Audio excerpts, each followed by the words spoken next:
is this adrenaline? You got your ways to make it in my mind. It's all I think of.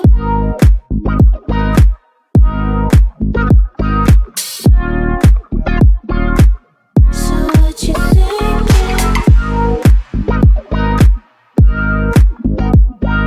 Feeling electricity.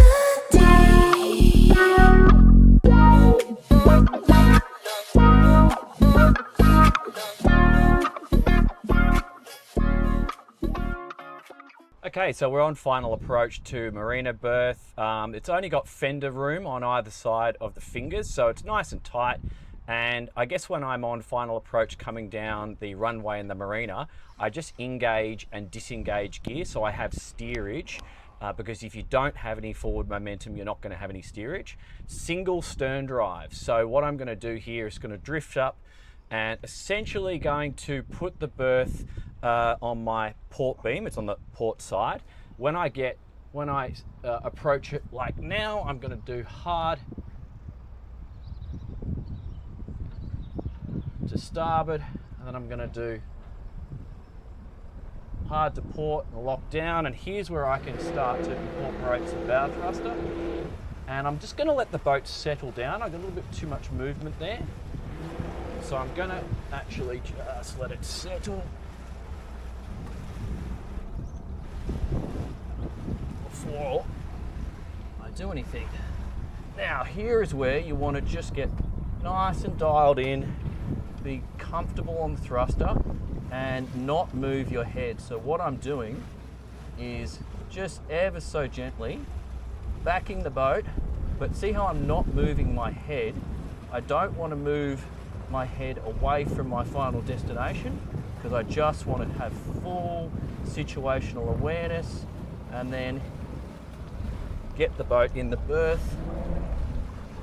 I've got the fenders out obviously, a little bit of wind here, and that's pretty good. And what I'm liking about this is my visibility. So I'm going to actually just come up on the starboard side, because that seems the most logical. All right guys, you can jump on now if you like.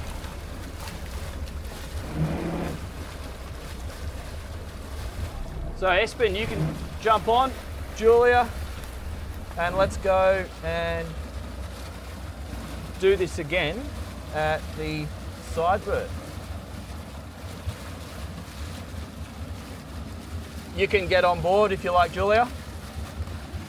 So I have this camera out the back so I can see how much space I have available to me.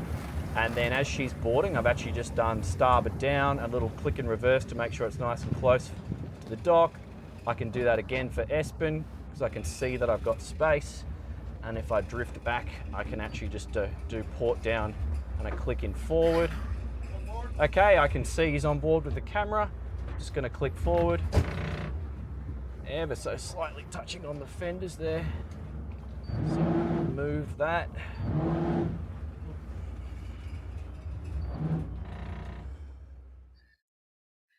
Okay, a little bit of wind. And so now exiting the berth, I'm just going to check that my stern is all clear. And because I have a stern drive, I'm going to do reverse and then thrust. Then I'm going to go opposite lock and forward. So even though it's a single motor, we actually have an incredible amount of maneuverability with a stern drive because we're powering ourselves through the turn as opposed to deflecting wash over a rudder. So if you imagine a rudder, you got your propeller here, you're actually just deflecting the wash, whereas with a stern drive, we're powering through that turn. So there are some advantages, but remember this is a planing hull, so the wind is going to capture it a little bit quicker, as it will every boat in this category. As we see right now, I've got a little crosswind from starboard to port. So all you do is the same as what you see the aeroplane doing on final approach, and you just adjust your angle down the slip slightly into the wind, like a crosswind landing. If you were on a sailing yacht, or if you're coming from a sailing yacht, or if you're coming from a motorboat which is more classic style with a keel, it's going to track more directly at slow speed. However, it's not going to go up on plane, it's not going to perform, and it's not going to do tight turns. So there's always a compromise in every style that you choose. You need to decide what's right for you. So if you want to have those higher cruising speeds, if you want to have the tight turns and the sporty feel, that's when you need a planing hull, and that's when you need to be able to think maybe 3 steps ahead when you're doing this close quarters maneuvering. But once you have that down pat, and when you have a design like this where you can have your steering hand and then your bow thruster hand in easy reach of one another, so you've got good control, then your throttle hand can take control of the motors, or motor in our case, and you can park the boat with relative ease. All right, let's do it again. So what I can do here, once I've released my springer and my bow line, I just release the stern line. Because we have a locker, I don't even need to take it off this cleat. I can just pop it straight in here, super quick. I'll leave my fenders hung out, and I would almost just flick them in if I'm just going out by myself for the day. And checking clear for traffic and swimmers, or kayakers in this case. I've just done wheel down to port, and I'll just do click in reverse and a thrust. Click in reverse and a thrust. You don't need to leave the boat in gear because the thruster and the motor have got different power. You essentially want to adjust your throttle and thruster input at different speeds. So it can take a little bit of getting used to, but once you got the hang of it, it's a real cinch. So now let's do another approach. So I'm actually just going to adjust my angle. What I do if I'm wanting to park on the end of the dock, I'll actually drive here, and then as I get really close, I'll adjust my angle like this, and I might have a little bit too much movement there, so I'll just slow that down. Okay, see, I can settle the boat. The thruster there, and if I've got blow-on wind, I can actually just do that. And now that I can see I'm on the fenders, I can just pull it in, let it settle. You're going to touch the fenders there. What I do, I will let the boat settle. See how I've got a little bounce there? I'll just let it settle. Now I can leave with my line, never step off without a line, and go straight to the cleat like this. And this is how you do it solo. And even though I've still got time, the boat might be bouncing around. What I can do is go back to the helm and just give it a click in forward. And because I have this line on now, I could technically leave the boat in forward. But if you notice, I didn't actually just slog it into gear. I gently took that power up, because depending on your line, you don't really want to, you don't want to break your line or snap it, depending on the size of the line. But now, if I was by myself, I can actually just leave the helm and go and secure a springer and a bow line. And even if I did have a little bit of a off-wind breeze blowing me off the dock, the boat's not going to go anywhere. So hopefully that makes sense to you. Obviously just be careful not to trip on that line when you are leaving the boat, especially if you're by yourself. Never, ever, ever rush this process. So see, that is a trip hazard. But if you do everything slowly, you can hold on, step off, walk up, hand on the side of the boat, springer, bow line, piece of cake, and essentially it'll keep all your guests very relaxed, because they'll see that you're in control of the boat, which is always a handy thing. Let's go. All right, so we are running the single Volvo stern drive on this boat, and hopefully you can see that this is ideal testing conditions. I actually prefer testing boats on days like today than on the calm days, because you guys get to see how these things really behave. So we are in easily 20 knots going into it right now. I'm doing that at a speed of 21 knots SOG, and going into I'm gonna say I have 20 to 25 knots on the nose, and yeah, nice, short, sharp little stuff, and this thing's handling it like a champ. I can immediately feel the rigidity of the hull and the rigidity of the vessel going into these waves. Boats, mass production boats, which is not this, I'm going to put this more in the semi-custom range, they tend to flex and rattle and make lots of funny noises downstairs when you take them into conditions like this. And in terms of the confidence level that gives you, it's essentially a lot less, because you tend to self-limit a little bit, and you're just a little bit more afraid to take on rougher conditions. But right now, I'm feeling great. Obviously, she's throwing lots of water up and over the bow, and I've got the roof closed and the sides closed for that reason, but I'm comfortable. My seated position, even at this speed, is perfectly adequate. My guests are going to be from here aft. I naturally wouldn't have anyone forward, and life's good. So what we're going to do, I'm actually just going to back that speed off a little bit, and I'm going to bear away to port. We'll just do a nice gentle turn. When the roof is closed, you lose a little bit of visibility coming around, so just be careful. Got some waves. Now I'm just going to tackle those waves behind me, and here's where I'm going to start speeding up. Okay, my windscreen wipers are just operated via switches with my left hand, so it's actually perfectly adequate. Nice lumpy little waves here, dropping off the back of one there. Beautiful. All right. Just going to be consistent here. I'm obviously not going to be able to go wide open or anything like that in these conditions. That would be unwise. It's all about just keeping the boat on course, keeping your guests comfortable. I'm doing that at 2,900 RPM. I've got 21 knots. I've got a fuel flow of 57 litres. Single motor. Power to weight ratio on a single diesel like this is generally pretty good on a boat of this size. So you do want to have a think about how you are going to operate a vessel, because you may see benefits in just getting the single. As we saw before earlier in the video, they're perfectly easy to operate in and around the marina if you have enough training and know what you're doing. Let's speed the boat up, and we're going to come into some flat water soon, and that's where I'm actually going to take the boat through some proper speed. I'll begin to bank around to port. Here we go.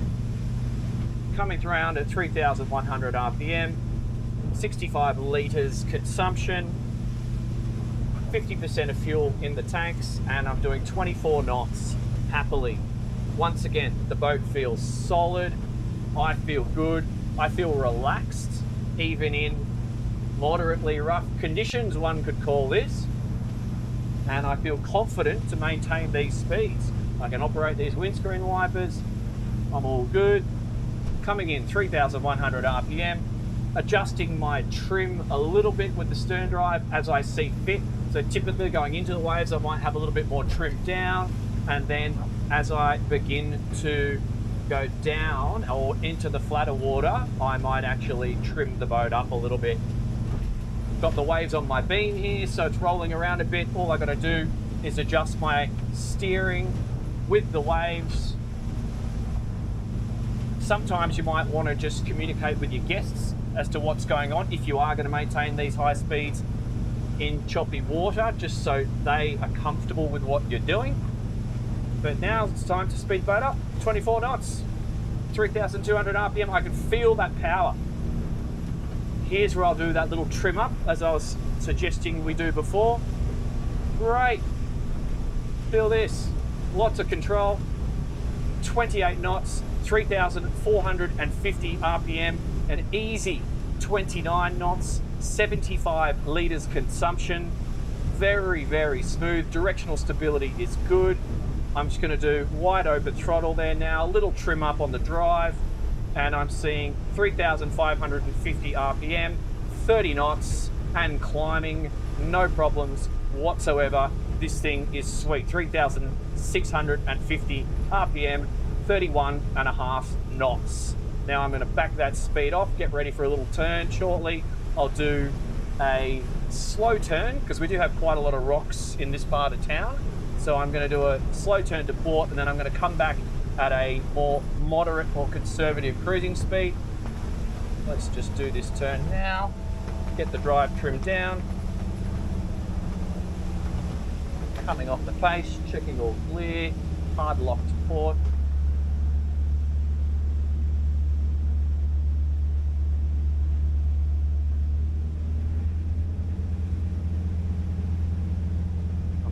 I'm being a little bit conservative here because there are a lot of hidden rocks in this part of the world. And now let's just sit the boat at about 18 knots. Okay, well, that's 20 there, 2,900 RPM.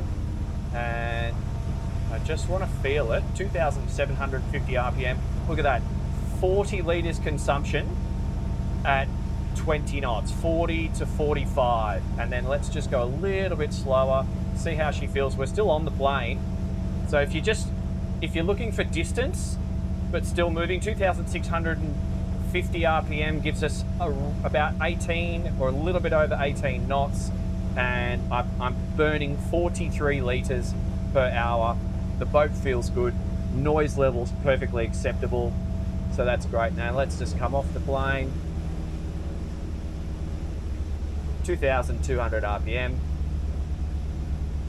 It's a nice commanding position here. I feel actually quite cocooned in this weather, but what I do love, and we'll demonstrate this at another point in the video, is being able to open this roof right up. It's an instant transformation of the environment, because when you're banking into those port turns and just in general enjoying the sun is a completely different feel. So now we're at 10 knots, 2,000 RPM, burning 25 litres total consumption, and I think the boat would actually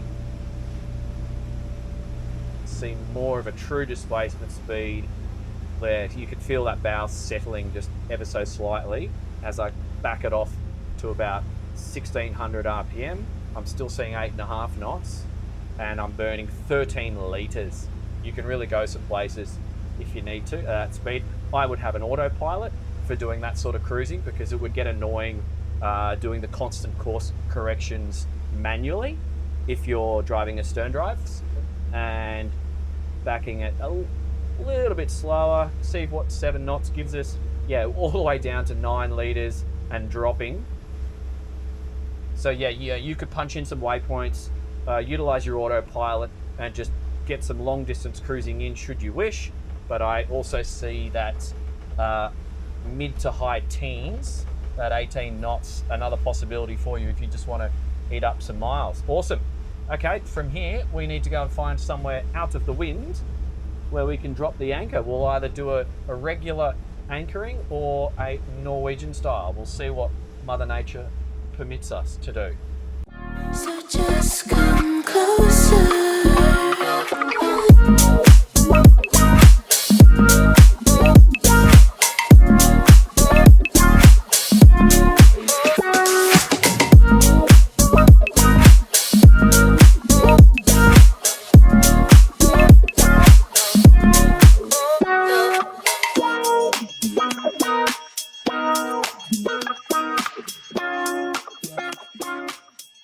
Don't forget, guys, I'm not a journalist. I'm not doing paid advertorials. I literally just make these videos for you to help yourself in your boat life. I hope that was genuinely useful to you. I'm going to wrap this video talking about some feedback on the performance, and then we're going to cover some of the competition that you could consider if you're in the market for something like this.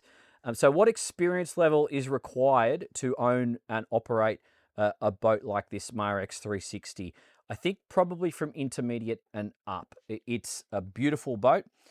It's a lot of money's worth of boat. So probably if you're going to be buying something as your first vessel, I would want to have a bit more experience before jumping into something like this. So just consider that.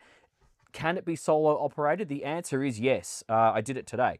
But consult a professional, consider where you're going to be operating the boat, and then maybe you want to be looking at that Mercury with the joystick if that suits you, or depending on how your berthing setup is in your marina or your home, you could be fine with the shaft drives, or twin single. So just consider that. Yes, it's possible. This is a great size to run short-handed, but just consider, is crew required?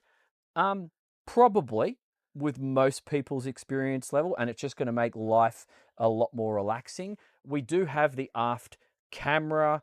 We've got really, really good access to these cleats down aft, and we can just leave the lines attached to the cleats and stow them in those fender lockers with ease. So, you know, operating the thing without crew is totally possible, but again, just think about that. General feedback. This thing is solid. We bashed it through some waves today. I didn't hear any rattles. I didn't feel the boat flexing whatsoever, and I felt secure. It instills confidence, this thing. That is not the case on every manufacturer when you go out in really short, sharp, windy, nasty stuff. So I felt like I could have just done that all day long, sat comfortably at the helm, and the boat would just take it, which was great. It did instill a lot of confidence. Competition. In this sort of range, I think you could look at the Nimbus 365 Coupe. That's another European builder from this part of the world, or not far away at least. And the Regal 36 Grand Coupe, it's similar to the 36 XO, which is already on my channel. That's an American alternative. So they could both be worthy and fair competition. Some alternatives, a little bit more utilitarian, I think that's how I say that. The Targa 32 and the Delta powerboats, the 340 SW. Bit of a different vibe. Are the women going to be okay with it? You ask your wife, because it's a bit more of a blokey vibe, whereas this is much more family friendly. And some sort of down east or more classic styles, the Dutchy 35, that's already on my channel, and the Back Cove 340, that has outboards, but that's also on my channel. It's a British and American alternative. Might be worth a look, again, on a similar quality spectrum to the Marex. So hopefully that answers. I'll get a lot of you talking in the comments as how I should grade the quality levels of various boats. I'm going to sit this Marex in and around those ones that I just mentioned. It's not in the category of some of your mass market big volume builders. I wouldn't call this a mass market boat. It feels a lot more on the semi-custom side of things, with the ability to have so many different engine options and drivetrains. And I've heard quite a few owners have done very detailed customizations. Some of them have even done single cabin versions of this very boat, and that is possible. So very much more on the semi-custom side of things as opposed to the cookie cutter mass market. So hope that was useful. I'm going to pop up a video of a competing boat right now on the screen. Go and look at it. Do your own research, because that's what this channel is all about. Do get in the comments and please tell me what boat you have now and what you're comparing this with, because that will assist me with deciding on what boats to film for you in upcoming videos. Like, share, subscribe. I really appreciate every single comment, because that's what the factories see, and that's what opens more doors for me to film for you, because that's why we're doing this. Thank you, legends, coming from Norway. I'll see you in the next one. Thanks, guys. Bye. Heart craze, this adrenaline. You got your ways to make it in my mind. It's all